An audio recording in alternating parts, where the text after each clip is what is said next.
Boa noite, pessoal. A Karen e eu, a gente vai agora dar início à apresentação da atividade complementar 02 e a gente ficou com o tema motor de indução monofásico que utilizam capacitores. De início, a gente precisa entender que os motores monofásicos, eles, por si só, eles não conseguem promover giro a rotor. E para isso, eles precisam de alguma forma de partida para que entre em funcionamento. E principalmente é isso que diferencia, é isso que classifica os motores monofásicos. A gente tem como, por exemplo, motores com polos sombreados ou fase dividida. Os motores em específico que a gente vai explicar melhor são os que utilizam capacitores. Aqui nesse esquemático, a gente consegue ver, aqui são os motores em que a gente vai explicar, capacitor de partida, capacitor permanente e capacitor de dois valores. Todos eles são de gaiola de esquilo e assíncronos. Aqui nessa visão explodida a gente tem um exemplo de um motor monofásico e quais os principais componentes que caracterizam um motor monofásico. A gente consegue perceber por aqui, pela sua chave centrífuga, o platinado e principalmente o capacitor. Quando a gente tem esses componentes, a gente pode afirmar que se trata de um motor monofásico. O resto dos componentes existem na maioria dos outros motores. O rotor, gaiola de esquilo, chaveta, ventilador, chaves, tampa dianteira, traseira, rolamentos e dentre outros. A gente consegue perceber também que se trata de um motor aberto, tanto pelo nome quanto pela sua característica aqui. A gente tem aqui IP21, a proteção contra partículas líquidas e sólidas, né? 21, se trata de um motor aberto. Nesse slide, eu vou explicar um pouco sobre como funciona o campo magnético de um motor monofásico. Aqui a gente tem a representação senoidal pelo tempo dele. Nessa representação, nesse esquema aqui, a gente tem o ligamento do enrolamento principal. E essa animação, ela representa o campo magnético gerado pelo enrolamento principal apenas. A gente consegue perceber que se trata de um campo pulsante. E esse movimento com apenas um sentido, ele não é suficiente para dar a partida no motor, para rodar o rotor. Né? A gente precisa de uma forma para fazer esse campo girar.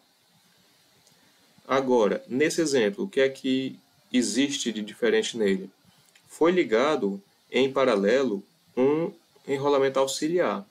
Esse enrolamento auxiliar, ele tem uma relutância menor, ele, pelas suas características físicas, também consegue ter uma corrente menor do que a corrente que passa aqui no motor, no enrolamento principal. Com isso, ele vai ter uma defasagem com relação ao enrolamento principal. E essa defasagem vai fazer com que o pulso do campo magnético seja diferente dos dois aqui. Com isso, o somatório dos dois vetores vai ter um sentido de giro. A gente consegue perceber aqui o vetor azul é o representante do enrolamento principal, do enrolamento auxiliar é o amarelo e o vermelho é o resultante dos dois. Com isso, a gente já tem um motor que pode ter uma partida. Agora, pelo fato de ele ser irregular, esse giro, o meu motor ele vai ter um torque de partida menor. Porém, já é considerado um motor que possa funcionar. Nesse exemplo, agora, a gente acrescentou o capacitor. Esse capacitor ele vai proporcionar uma defasagem maior, uma defasagem aqui nesse caso de 90 graus, com relação à corrente do enrolamento principal. Agora, com essa defasagem, eu tenho um giro mais uniforme, sem variação, e também mais forte. Ou seja, o motor, quando utiliza o capacitor de partida, ele vai ter um torque de partida maior, um torque mais, gerando no motor uma partida mais eficiente mesmo. Agora, aqui nesse esquemático, a gente consegue ter a noção dos componentes, novamente, aqui do motor monofásico. Nesse caso, a gente tem o enrolamento auxiliar, aqui os dois segmentos do enrolamento auxiliar. Ligado a ele, nós temos a chave centrífuga e o capacitor. Essa chave centrífuga, ela vai atuar, geralmente, cerca de 80% da velocidade nominal do motor. Quando chega nessa velocidade, ela abre, desenergizando o enrolamento auxiliar, deixando o funcionamento apenas para os segmentos aqui do enrolamento principal.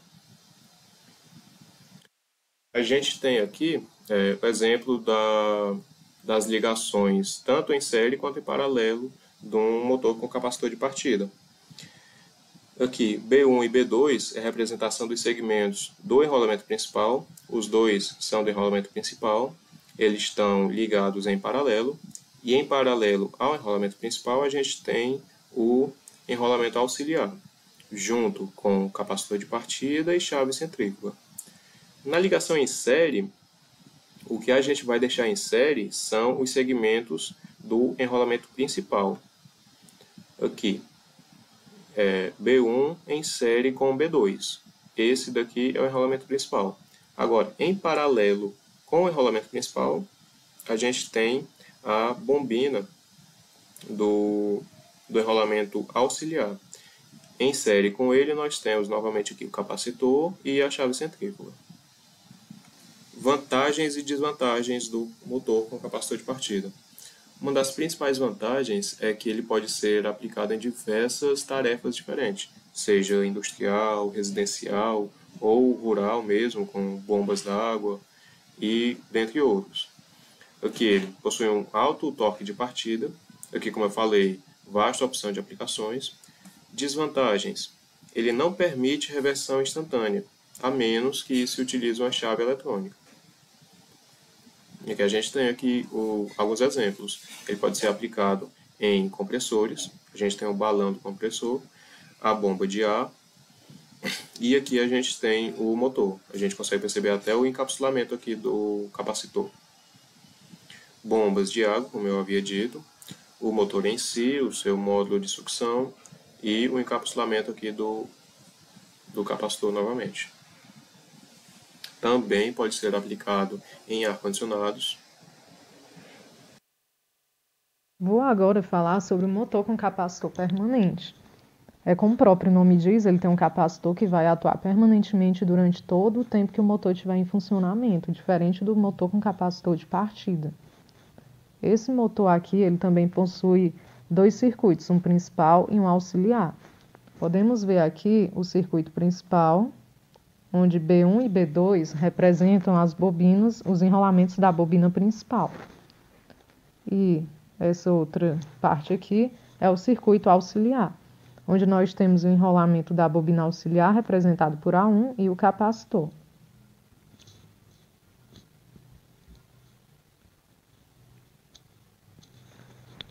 Aqui nós podemos ver que a bobina auxiliar está sempre em série com o capacitor.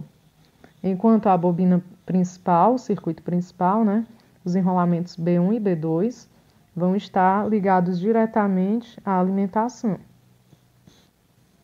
Nós temos aqui duas possibilidades para ligação, em série ou em paralelo. Quando eu troco essas ligações, eu faço uma alteração nos terminais, eu vou alterar também o sentido de rotação do rotor do motor. Se ele está girando em horário, vai passar a girar no sentido anti-horário. Dentre as características desse tipo de motor, podemos citar um baixo conjugado de partida, aproximadamente 50%, do conjugado nominal do motor de indução monofásico de fase dividida. Eu vou de novo do começo, está muito ruim. Agora falando um pouco sobre as vantagens, né, desse tipo de motor. Temos a fácil adequação para dupla frequência, baixa vibração, maior confiabilidade, além de poder oferecer até 4 velocidades em um mesmo motor, isso no caso de carga de conjugado parabólico. E quanto às desvantagens, podemos citar o baixo torque de partida. Além disso, dentre as suas características, podemos citar a ausência, né, da chave centrífuga, já que o capacitor vai atuar permanentemente durante todo o funcionamento do motor. Sua faixa de atuação quanto à potência vai de 0,2 CV a 1,5 CV. E o capacitor, ele deve ser escolhido de acordo com a sua finalidade. Pode ser quanto ao arranque, por exemplo, é o conjugado de partida que a pessoa deseja ter, né? E quanto a manter a rotação. Eu vou preferir o quê? Ter um arranque maior ou manter a rotação? Isso vai me servir como parâmetro para escolher o valor do capacitor que eu vou estar utilizando. Além disso, a alteração de velocidade é feita de forma fácil, através da variação do valor do capacitor. Após alcançar a velocidade nominal, esse motor com capacitor permanente é bem mais silencioso e apresenta bem menos vibração quando comparado aos outros motores de indução monofásica, além de permitir uma reversão instantânea de rotação. Agora eu vou citar algumas aplicações do motor com capacitor permanente. Temos aqui a máquina de lavar roupas, galeteiras, moedores de alimentos em geral. Podemos ver aqui o capacitor na parte superior, né, do motor. Temos também a aplicação em cortadores de grama e em betoneiras. Aqui também, como se pode ver, o capacitor encontra-se situado na parte superior da carcaça do motor. Agora eu vou falar sobre o motor com 2 capacitores. Como o próprio nome diz, ele vai ter 2 capacitores. Pode ser visto aqui, estão localizados na parte superior da carcaça desse motor, sendo o capacitor de arranque ou partida, que é um capacitor eletrolítico, e o capacitor permanente. Aí como que vai funcionar, né, esse circuito? Temos aqui o circuito principal, a fase principal, e temos também a fase auxiliar. Fase principal, fase auxiliar. O capacitor permanente vai estar ligado em paralelo com o capacitor de arranque. E o capacitor de arranque ou partida vai estar sempre em série com a chave. Pois quando esse capacitor de arranque vai sair, né, do circuito, essa chave vai abrir quando atingir um valor de 75% a 80% da velocidade síncrona. Podemos ver aqui também a fase principal e a fase auxiliar, destacando que a fase auxiliar ou a bobina auxiliar vai estar sempre ligada em série com os capacitores, né? Com o circuito secundário aqui, que no caso é o capacitor associado a essa chave. Isso tudo vai compor o circuito secundário e esse aqui, o circuito principal, que vai estar conectado diretamente à fonte de alimentação.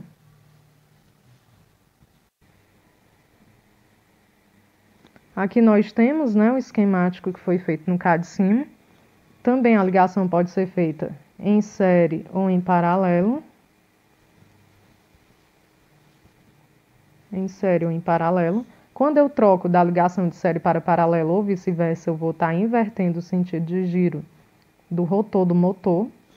E nós temos aqui um circuito muito semelhante ao apresentado com capacitor de partida. A grande diferença é que aqui na parte do circuito secundário nós vamos ter 2 capacitores, onde o capacitor de partida vai estar ligado em série com a chave. pois quando ele atingir a velocidade nominal, vai tirar esse capacitor aqui de funcionamento, deixando apenas o capacitor permanente. Agora, falando um pouco sobre as vantagens e desvantagens desse tipo de motor, podemos citar o alto torque de partida, melhor desempenho em carga. Além das desvantagens, temos o elevado custo e não permite a reversão instantânea, apenas com a utilização de chave eletrônica, diferentemente do motor com capacitor permanente. Além disso, podemos dizer que o funcionamento desse tipo de motor em regime é idêntico ao motor com capacitor permanente. Ele é utilizado para potências superiores a 1 CV e tem melhor performance e rendimento. Algumas aplicações, desse tipo de motor. Temos em bombas a vácuo, ventiladores e a serra circular de bancada. Como pode ser observado, os dois capacitores estão situados na parte superior da carcaça desse motor. Espero que tenham gostado e foi isso.